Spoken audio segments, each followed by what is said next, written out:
Hitler had a pronounced love for animals, particularly dogs. He kept German shepherds and was reportedly a vegetarian for portions of his life. He supported animal welfare laws, banning vivisection and promoting humane treatment. While these actions might appear compassionate, they existed alongside systemic human cruelty.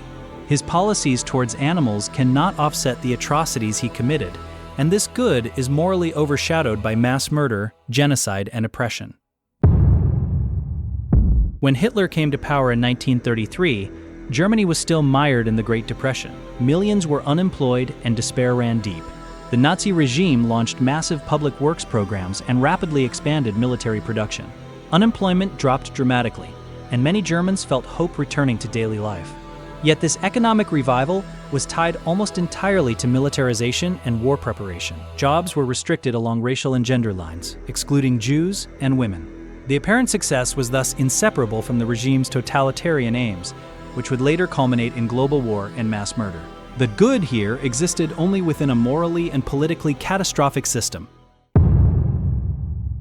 Hitler's government invested heavily in highways, bridges, and large-scale construction. The Autobahn became a symbol of progress, connecting cities and creating jobs.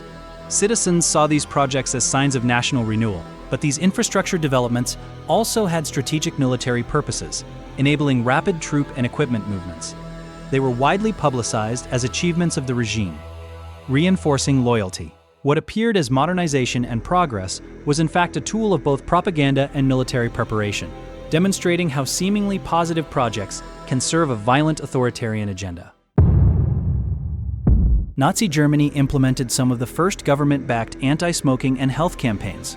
Research linked tobacco use to cancer, and public spaces restricted smoking. At first glance, these measures seem progressive. However, they were deeply entwined with racial ideology. Health policy was less about individual well-being and more about strengthening the so-called Aryan population.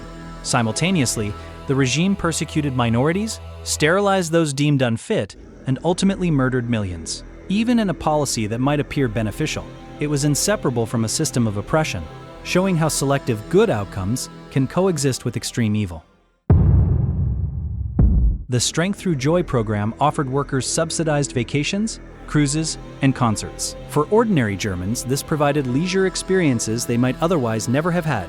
Yet these benefits came at a cost. They were a mechanism of social control. Citizens were rewarded for conformity and loyalty to the state, while dissent was punished.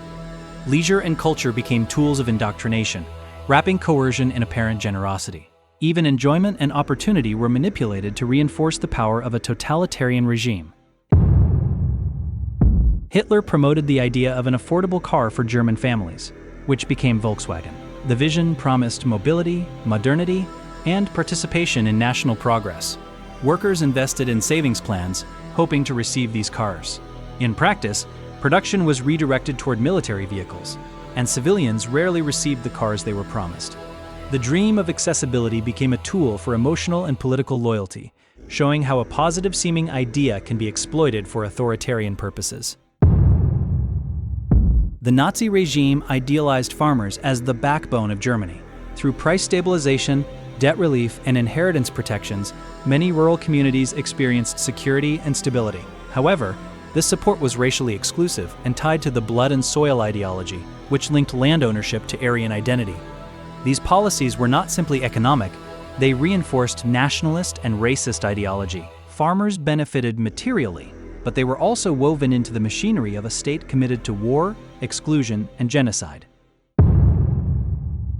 The expansion of industry and weapons production revitalized Germany's economy. Factories ran at full capacity, providing work and wages.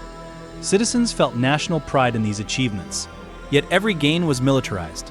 Rearmament violated international agreements and directly prepared Germany for aggressive war. Economic success was conditional, built on conquest and coercion, demonstrating how apparent prosperity can be inseparable from a regime's destructive objectives. After years of political instability and the humiliation of the Treaty of Versailles, many Germans experienced the Nazi regime as restoring order and national pride. Mass rallies and orchestrated spectacles created a sense of solidarity, but this unity relied on scapegoating minorities, crushing dissent, and eliminating independent institutions. Pride came at the cost of freedom and moral responsibility. The appearance of national cohesion masked a system of oppression and violence, showing how psychological restoration can coexist with atrocity. Organizations like the Hitler Youth provided structure, education, and outdoor activities, offering many young people a sense of purpose and belonging. Sports, camps, and collective rituals created camaraderie. However, all programs were intensely ideological, cultivating loyalty to Hitler and the state from an early age. Independent thinking was discouraged, and militarism and racial hierarchy were normalized. Programs that seemed educational or recreational were in fact tools of indoctrination and control. The Nazi regime mastered media and messaging, making radio, newspapers, and film widely accessible. Citizens could witness economic improvements, social programs, and cultural events. Propaganda minimized failures and justified persecution, shaping perception to encourage loyalty. While many Germans experienced tangible improvements, they were shielded from the realities of mass murder. Control of information ensured support and compliance, illustrating how communication and perception management can be weaponized by a totalitarian state.